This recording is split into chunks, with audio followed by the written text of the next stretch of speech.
And I'm back at my home in Fort Myers after the long 4-hour round trip drive to Miami and back to go see the Miami Heat take on the San Antonio Spurs. Hey, so real quick, y'all. Of course, yesterday TikTok was banned, and out of nowhere, they also banned CapCut. I had no idea.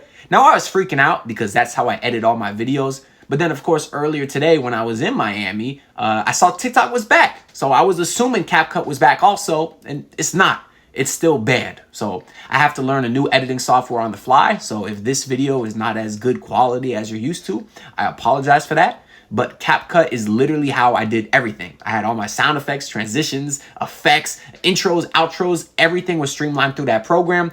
So until they unban CapCut, it's going to make making videos a lot harder, at least for a little while, until I find a new program, a good program, buy a new program again, because I was already paying for CapCut. It's just such a mess. So hopefully they unban CapCut soon, because this is crazy. But anyways, the Heat won today, so let's enjoy post game. Appreciate y'all.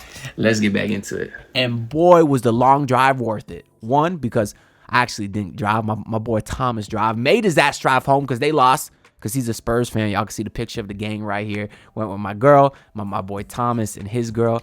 And the reason that they're wearing Spurs gear is because he's from Argentina. So he grew up a Ginobili fan. And he's liked the Spurs ever since then. So I don't hold it against him too much. But anyways, we were at the game and I had a great time. He enjoyed the first half. I enjoyed the second half. Because the Miami Heat absolutely dominated the San Antonio Spurs. Really starting from halfway through the second quarter when, as I alluded to earlier, I witnessed history. So let me walk y'all through how I watched this game sitting there live in the Kaseya Center, right? So I'm sitting there, we in the 300 level, got a good view of everything, right? And I probably I was annoyed at this point because the Heat were down double digits, and I probably just saw Terry Rozier miss like his 7th layup of the game. So I'm a little annoyed. I'm sitting back in my seat, I'm like this, and I'm chilling. I didn't know what to expect from the Heat today because they got blown out in like their last 3 home games. But, I wanted to go today. Well, it was Thomas's birthday coming up soon, so that's why we were going for him, of course. But either way, I was going to be happy, win or lose, because I wanted to see Jimmy Butler at least one more time. Never saw Wemby yet, so it was going to be a cool game regardless. But I'm sitting back, chilling, just enjoying what I'm expecting to be a blowout.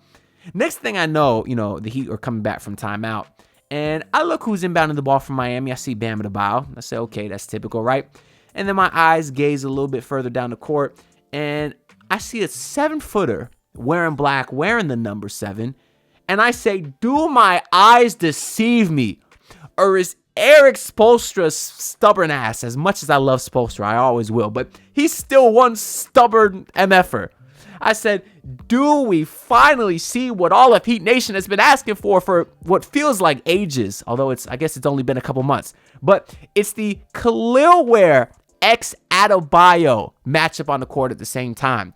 And sure enough, that's exactly what we got. Now, I was praying that it was going to work because we've only seen like 2 minutes of that pairing this entire season. You got 1 minute like at the very end of one game and 1 minute at the very end of like the last game or the game before. I don't know, but the games were basically over, right? We never saw real minutes with those two on the court together. And that's what we saw today. And sure enough, the Miami Heat absolutely turned around the game from that point going forward. You could see in the arena, you could almost see the energy of that place just rise through the roof. You know how they got, if y'all ever been to a Heat game, they got the little sound meter on the scoreboard that's like noise level, which I don't really think is a decibel measurer. I think it just automatically goes up and down. I always wanted that. Like one time when the Heat put that graphic up, I want everyone just to go dead silent and see if the noise meter actually gets louder, because I'm curious if it actually does anything or it's just a preloaded graphic. But anyways, when they put that noise meter up, that place did erupt because we saw Ware and Bam out there, and you could visually see the aura of those two together. Oh, it was just such an exhilarating experience. I mean, I got it right here. I think the Heat went on a 36-13 run with that group. They went from down like 12 to up like 5 at halftime. And the Heat weren't even really making shots in that first half either. They shot pretty poor. Now, in that second half, that's when the floodgates opened, because I think the Heat actually started 0 of 8 from 3. And then from that point on, they shot 18 of 25 from 3. They shot 25 more threes after that, only missed 7 oh my God, the floodgates open. And I'm definitely a guy that loves to celebrate my 3-pointers. I'm screaming bang, especially when I'm at the game. Sometimes when I'm home too, but especially at the arena.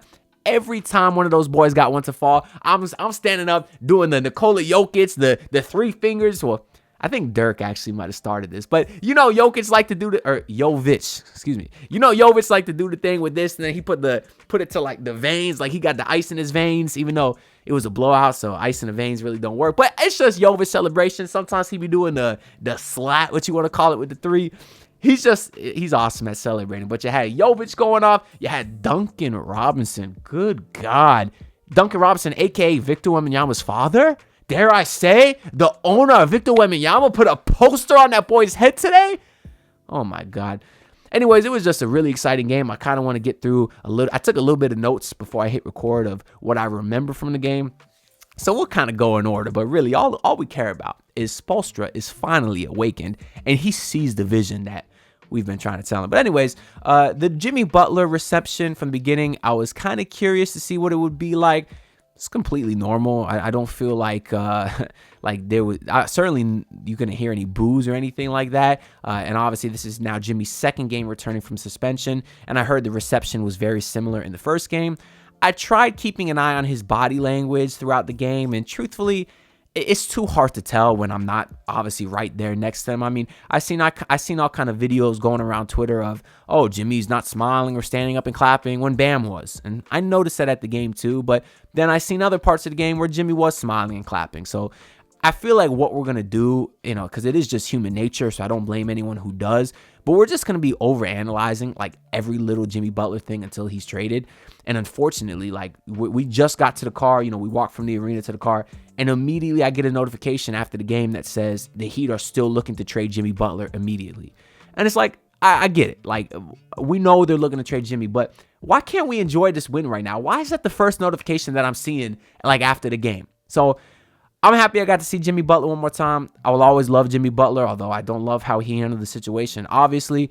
But it looks like it's just a toxic situation, I guess. It's not that it looks like it is, and I think Jimmy was fine today. The numbers certainly don't show it, but I mean, he came out the gates early. He was aggressive. I think he had a few drives in the first quarter where he was actively looking to attack and put his shoulders into guys, even to Victor Wembanyama. So I feel like Jimmy was fine today. The numbers won't say it, but I think he had like 7 assists, even though he had 8 points. And they just really didn't need him because, like I said, they kind of made it rain from the second half on. So I know the Heat got Portland next and then Milwaukee after that. So if Jimmy's still here, well, that's going to be a tough matchup that you're going to need Jimmy against. So we'll continue to monitor the whole Jimmy situation as this goes on. Although, I mean, shoot, what do they got? They got 2 weeks to trade him, 3 weeks till February 6th. So we'll see what happens. But that's enough time on Jimmy Butler. We've been talking too much, Jimmy. Because we got a bunch of other great stuff going on with this team. In the first half, the good stuff did not look like it would be Tyler Hero tonight because he was getting absolutely smothered by Stephon Castle. You can tell the Spurs, like a lot of other teams this year, have been making it a point to guard Tyler Hero up close, not give him any breathing room. And that's just the ultimate sign of respect for Tyler Hero. Because even when you ask these other coaches about it, when you're asking Spoelstra about it, a lot of times the name Steph Curry comes up because they're comparing the way you need to guard Curry to the way you need to guard Tyler. And I do remember a couple years ago, Tyler Hero was clowned, maybe a little bit by me as well, because some guy said, or Tyler Hero said that he wants to be in the same conversation as Luka and Trey and Steph Curry. And here we are a couple years later where Steph Curry is literally in the same conversation with Tyler. So maybe Tyler was onto something. But shout out to him because he actually did I think he had like 2 points in the first half. It was a goaltend. But then he came into that second half and he immediately had 7 points in like the first couple of minutes. Ended up finishing with like 18. And that's what stars do. You could tell Tyler wasn't happy that he wasn't super involved in the offense in the first half. He came out in the second half like a star, was aggressive and assertive, and they could not stop him. That's the sign of a star. Go vote for Tyler Hero to be an all-star. I'm going to keep saying it every single video. But it really wasn't just Tyler in that first half that couldn't shoot. It was everyone, outside of Jimmy Butler. But then it was halfway through that second quarter, as we mentioned, we saw Ware and Bam check in. The interesting thing about that is now that I'm recording, a later post game for once, I get to listen to the post game press conference and all the media and stuff. which did not include Jimmy Butler, by the way. I was kind of hoping he would speak after a win. I did not hear any quotes from him thus far. But anyways, one of the things that we heard a lot from Bam and Ware after the game is they were saying that they've both been basically begging Spo to use this lineup. They're like me for real. They've been wanting to play together. And that's even something Ware said back when he was drafted. But the other thing they kind of revealed is that they've been working on it a lot in practice. In practice, they've had the Bam Ware lineup multiple times. It's just for whatever reason, Spo didn't really think it was, optimized to play right away, I guess. I know Spoelstra was saying that defensively he has no questions about it, but offensively that's where more of the concern was. Not today. That was no concern at all today because you had both those guys playing off each other. You had Bam one possession, get the ball in the post, do a little bit of a dribble drive on Harrison Barnes, and then Bam kicked out to Ware, splashed the three.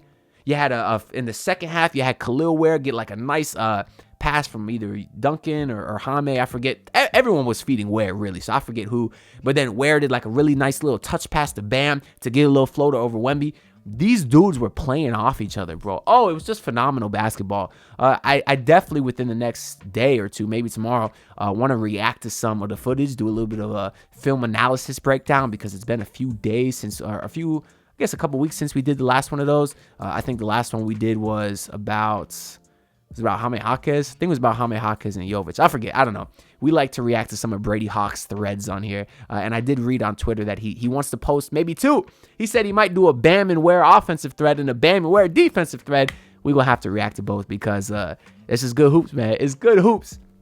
But anyways, at halftime, right, I found out that my boy Will was at the game too. If y'all remember Will from the Wednesdays with Will series, we did on this channel several episodes, throughout the years and stuff. He was there. So I met up with him at halftime and we're talking about Ware, obviously. And I'm thinking, and I told him, I said, if Spo does not start Ware in the second half, we riot. Because that would be insane not to do it. And sure enough, second half's about to start. I see Kel'el Ware taking his warm-ups off, and I say, here we go.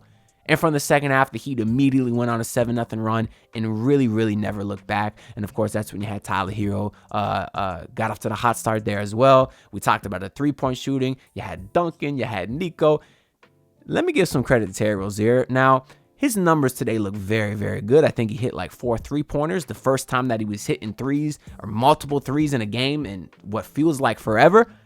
So I want to give him credit. He shot very, very well today, although there was a lot of shots. Did have the usual bad shot selection that, comes with the territory with Terry Rozier. That's fine. But too many missed layups. He missed at least 4 layups today that I can remember, and it was the most frustrating thing. And then when you watch these games on TV, every time Terry drives, Eric Reed is like, Terry getting to the rim. That's where he's been efficient this year. No. I posted a Terry Rozier breakdown like a week ago. We looked at his finishing numbers, and they're awful. He shoots 54% at the rim, which is worse than 74% of the players in the league. Oh, he's just a frustrating watch. I just feel like when he's out there, because they ran a lineup to end the second half with Jimmy, Terry, Bam, and then you had Ware and Duncan. And Terry's taking all these shots. Why? You out there with Duncan who's blazing. You out there with Jimmy. Stop shooting so much.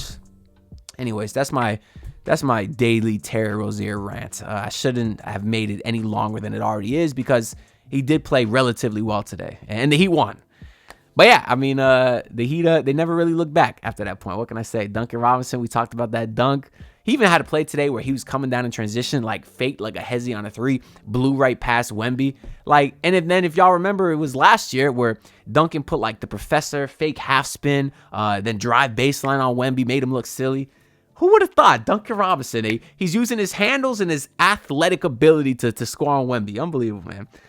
Anyways, we'll go through the box score really quick here, talk about a few guys who we did not talk about. So you had Jimmy Butler, only played 27 minutes today.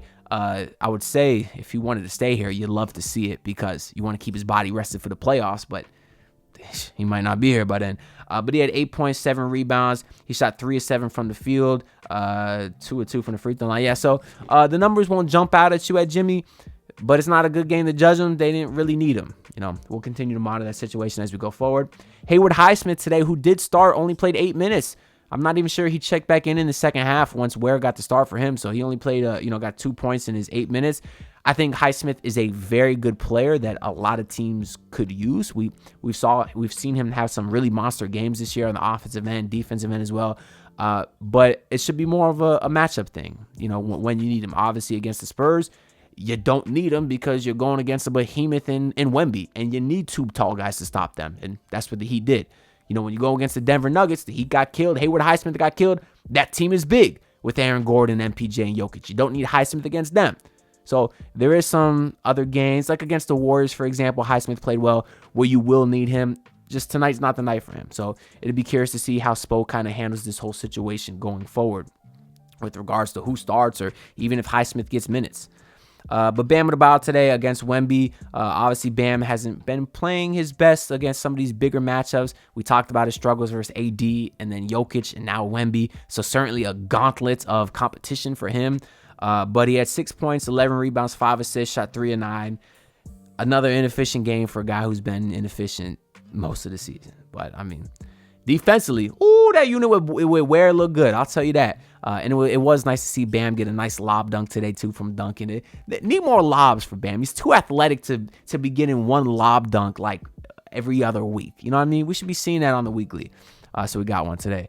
Duncan Robinson, though, your second leading scorer, 21 points, 8 of 12, 5 of 7 from 3. He's had good games this year. He's had bad games this year. That's what Duncan Robinson is. If you can get more good games than bad games, you'll take it, and you still saw the little bit of versatility today. Only 2 assists for him, but I feel like a lot more of the offense ran through him, whether it was a hockey assist or a pocket pass to another guy who found someone else. It's great ball movement when Duncan's out there, and a lot of that is just because he continues to draw so much the attention on the defensive end because he's such a threat out there. Tyler Hero today overcame his slow start to get 18.6 rebounds, 7 assists, shot 7 of 12. Star players, they don't force things when they're being smothered. They wait until the opportune time to find their spots, and that's why you got such an efficient performance from Hero today, as you've been getting all season. If you're watching the games, he's a completely different player than in years past. Even had one late in the game. I think the Spurs actually cut their deficit to 14. And Tyler Hero had a big basket driving in the paint, had like 2 defenders jump in the paint to try to contest him, and Hero did that like deceleration slow step, hang in the air off the backboard midi. It's just moves like that makes you such a lethal scorer, because when you can accelerate and decelerate like that, it just throws the defense off incredibly, And that's just such a difficult move by Tyler Hero. I can't give him props enough. I can't. He's been amazing. And then the story of the game today, Kel'el Ware, 25 points, 8 rebounds, 10 of 19, 1 of 5 from 3. So at least he hit a 3. But yeah, man, you compare his 25 and 8 to Wemby's 21 and 10. He outplayed Wemby today. He really did. Who the hell would have thought? What a world we're living in. Man, I hope he starts next game. We'll have to see what happens. But, they're going against the Trailblazers. I don't know if Ayton is back. Obviously, they got Donovan Klingen's big ass. So we'll see what happens, man. But shout out to Kel'el Ware. He's been awesome. And defensively, those two, him and Bam, they rotated so well. I don't want to spend too much time talking about their on the courts, the breakdown, because like I said, I want to get another video out on it, but it was awesome. Jovic today got really hot in that second half. He finished 4 of 6 from 3 today, 14 points. Jaquez hit some threes himself. He had 12 points. And then we talked about Terry Rozier getting hot in that second half. 4 or 5 from 3 for Scary Terry, got you 20 points. Anyways, the Heat are now 21 and 20 at the halfway point of the season. They're if you double that has them finishing, 42 and 40. Has them right slightly above average, which is what they've been in this build outside of that 1 year where they were the number 1 seed. So you bring back the same core, you're likely going to get the same results. Now, maybe they unlock something here with Bam and Ware, and they can go on a little bit of a run. Maybe I'm being hopeful. We'll see, but it's going to be really hard to judge this team because you got no idea if you're trading the 3rd best player in your franchise history in the next 3 weeks. You don't know. But usually I'd like to sit down and analyze the team halfway through the season, but they could be a completely different team in just a few weeks. So I don't know. But anyways, I want to shout out the super chat from last video. I got one from my girl, Ivana Mew. Shout out to you. Thank you for the $15 dono. She basically said that she was still chuckling at my last video, which was the skit between Pat Riley and Andy and Mickey and Jimmy Butler, the meeting that they had regarding the whole trade saga. And she basically said she likes that I was able to take kind of what's a serious situation and bring some levity to it. Something I'm just trying to do as a fan, because obviously as a Heat fan, you know, this Jimmy Butler stuff can be a little depressing. It just sucks seeing this. I guess it's kind of tragic seeing this, you know, ugly ending to something that was so beautiful for 5 years, really. And if you didn't see the video, go check it out, man. I posted what people are calling a really funny skit, and I spent a lot of time on it, so y'all should go check it out. It was a good time. Anyways, that was a fun game, y'all. I'll come to y'all with a video tomorrow, I'm hoping, if I find some time talking Kel'el Ware. I'm just so excited about it. Finally, man. Anything's possible. No, I'm not gonna quote Kevin Garnett. Like the video, subscribe, on the ground to hit 7K. I'll see y'all in the next one. Peace out, everyone. Look, pull up in your city, tryna get that dead face. Do it on my own, I don't need no dead weight. Had to kill him off, yeah, I need that head space. You know this homegrown bitch don't offend me.